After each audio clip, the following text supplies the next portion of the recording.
Hello বন্ধুরা, নতুন একটি ব্লগে সবাইকে স্বাগতম। আজকের পুরো ব্লগটি হবে গ্রাম নিয়ে। গ্রাম কেমন দেখতে এবং গ্রামের ঘরবাড়ি কেমন সব থাকবে এই ভিডিওর মাধ্যমে। তো আমার সঙ্গে থাকবেন আর পুরো ভিডিওটা দেখার চেষ্টা করবেন, স্কিপ করবেন না।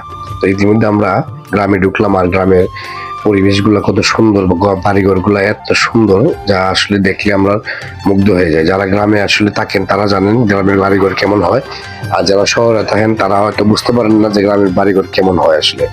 তো দেখেন, আমি একটি গ্রামে আসলাম আর গ্রামে এসে একটি মন্দির দেখতে পেলাম। আসলে খুব সুন্দর মন্দিরটি। আর এখানে দেখতে পাচ্ছেন যে বাঁশের সাক্ষ্য, আসলে এই সাক্ষ্যগুলো আসলে এখনো আমাদের দেশে আছে। আসলে এই সাক্ষ্যগুলো খুব সুন্দর এবং এই সাক্ষ্যগুলো দিয়েই মানুষ কিন্তু পারাপার হয়। তো আসলে আমি কিন্তু সাক্ষ্য ব্যবহার করতে পারি না, কারণ হলো আমার ভিতরে ভয় থাকে যে কখন পড়ে যাব। তারপরে তো কি করব, তো আমি সাক্ষ্য দিয়ে বের হলাম আর দেখতে পেলাম 100 বছরের একটি বট গাছ। তো 100 বছরের বট গাছটি দেখে আসলে মুগ্ধ হয়ে গেলাম। আর সময়টা ছিল সন্ধ্যাকালীন। আর এখানে আবারও একটি দেখতে পেলাম মন্দির।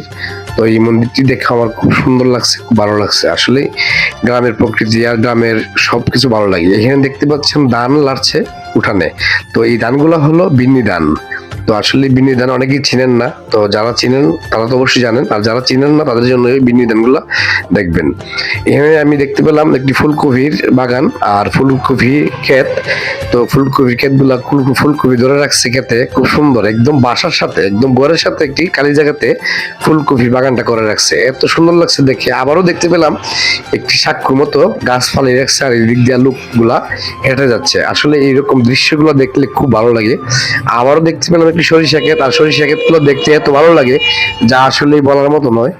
তো মাঠ দেখেন, মাঠে চাষ করছে কৃষকরা। আসলে খুব সুন্দর প্রকৃতি গ্রামের এই দৃশ্যগুলা। আসলে গ্রামের যে বিষয়গুলো খুব ভালো লাগে। দেখেন বাচ্চা ছোটবেলা যখন টুলিমুচি খেলতাম আমরা, বা মেয়েরা যারা টুলিমুচি খেলতো, এই যে টুলিমুচি খেলার দৃশ্যগুলা। যাই হোক, কেন বাচ্চারা ছিল এরা আসলে ভিডিও করতে দেয় না, এরা পালিয়ে গেছে। তো একজন ভাই দেখতে পাচ্ছেন মাটি কুড়াচ্ছে, খাল থেকে বাসায় নিচ্ছে। এই যে গ্রামের প্রকৃতিগুলা। আরেক জায়গায় দেখেন বাড়িতে শুটকি দিছে, দেখেন এই শুটকি গুলা দেখেন বাড়িতে গাছে লটকে শুটকি বানাচ্ছে। তো আমারও দেখতে পেলাম একটা সমাধিস্থান, আর সেইগুলা সমাধিস্থান হবে অনেক পুরাতন, নিচেও 100 বছরের আগে হবে সমাধিস্থানটি। আসলে দেখে খুব ভালো লাগছে। এই গ্রামের যে পরিবেশে এত সুন্দর, এগুলো ভালো লাগে দেখতে। তো গ্রামের ঘরবাড়িগুলো আসলে অন্যরকম হয়, আসলে দেখে আমার কাছে খুব ভালো লাগে এগুলা। তো আবারও আমরা দেখতে পেলাম গ্রামে আরেকটি মন্দির, খুব সুন্দর সেই মন্দিরটি। আসলে এই মন্দিরগুলা গ্রামের ভিতরে থাকে, অনেক ভালো লাগে দেখতে। আসলে কৃষ্ণ মন্দির। তো কৃষ্ণ মন্দিরে আমরা একটু ভিতরে যাওয়ার চেষ্টা করতেছি। তো পুরো মন্দিরের ভিতরটা দেখালাম আপনাদেরকে। আসলে কেমন লাগে ভিডিওগুলো অবশ্যই একটু কমেন্ট করবেন। আর গ্রামের দৃশ্যগুলো দেখেন, এখানে বড়ি টড়ি অনেক কিছু শুকাইতে দিচ্ছে আর কি, বড়িগুলা শুকাতে দিছে। আসলে এইগুলো খুব সুন্দর। এখানে আবার কিছু বায়ার আছে ক্রিকেট খেলতেছে, এইগুলো দেখেও আমার খুব ভালো লাগছে। আপনাদের কাছে যদি ভালো লাগে তাহলে অবশ্যই কমেন্ট করবেন। আর দেখেন আবারও চলে আসলাম আমরা ক্ষেতে, জমিনে। এখানে ধান লাগাচ্ছে, ধান চাষ করতেছে। আর এইসব দৃশ্য আপনি আসলে দেখলে মন ভরে যাবে এবং প্রাণ জুড়িয়ে যাবে।